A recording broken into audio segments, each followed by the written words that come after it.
In the Chronicles of Exploration, the story of Sir Ernest Shackleton's Endurance Expedition, 1914 to 1917, stands as a testament to the indomitable spirit of human courage. What began as a heroic attempt to achieve the first land crossing of Antarctica turned into one of the greatest survival sagas ever recorded. Shackleton's unfaltering leadership, combined with the resilience of his 27 crew members, resulted in a near-miraculous outcome. Although their ship was destroyed and the men were stranded in one of the most hostile environments on Earth, every single member of the expedition survived. The vision and the voyage begins. In 1914, Shackleton launched the Imperial Trans-Antarctic Expedition, a venture designed to cross Antarctica from the Weddell Sea to the Ross Sea via the South Pole. He believed that the age of discovery was fading and that only bold, visionary undertakings could push the boundaries of human achievement. With this goal, Shackleton assembled a diverse crew: sailors, scientists, carpenters, doctors, and even an artist.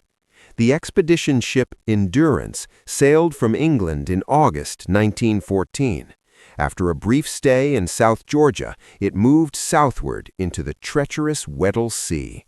The crew faced thick sea ice early on, but nothing warned them of the challenge ahead. Trapped in the White Prison. By January 1915, Endurance was firmly trapped in the pack ice before reaching land. The crew attempted to break through, but the shifting floes were too dense and powerful. Shackleton realized the ship would be locked in for the winter. He ordered the men to convert it into a winter station. Dogs were exercised daily, scientific observations continued, and morale was maintained with games, music, and laughter. But deep beneath the ice, forces were moving.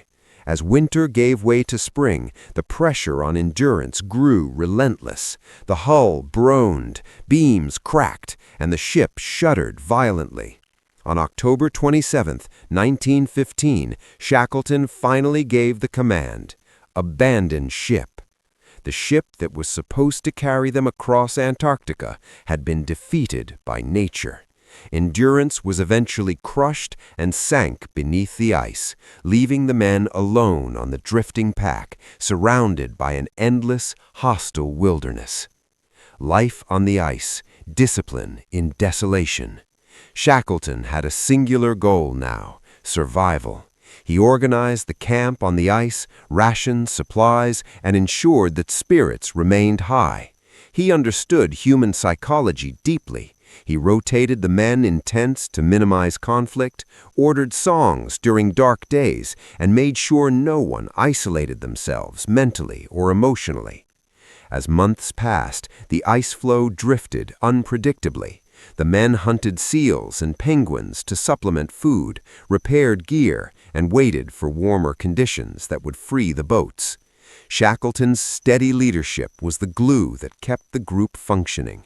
By April 1916, the ice began to break apart dangerously. Shackleton decided it was time to take to the lifeboats, hoping to reach land. The voyage to Elephant Island. The men launched into the wild southern ocean in 3 small lifeboats: the James Caird, the Dudley Docker, and the Stancomb Wills. For a grueling week, they battled freezing spray, monstrous waves, exhaustion, and hunger. Their clothing was soaked, their bodies bruised, and their spirits strained. Yet on April 15th, they reached Elephant Island, a rocky, barren place, far from any shipping route. It was not salvation, but it was solid land. After over a year adrift on ice, they could finally stand on stable ground. Still, survival was impossible there without rescue. Shackleton made a bold decision. He would sail 800 miles in the James Caird, a 22-foot modified lifeboat, to reach the whaling stations on South Georgia. One of the greatest sea voyages in history. Shackleton selected 5 companions: Frank Worsley, Tom Crean, Harry McNish, John Vincent, and Timothy McCarthy. They reinforced the boat with leftover wood, canvas, and seal blood as waterproofing.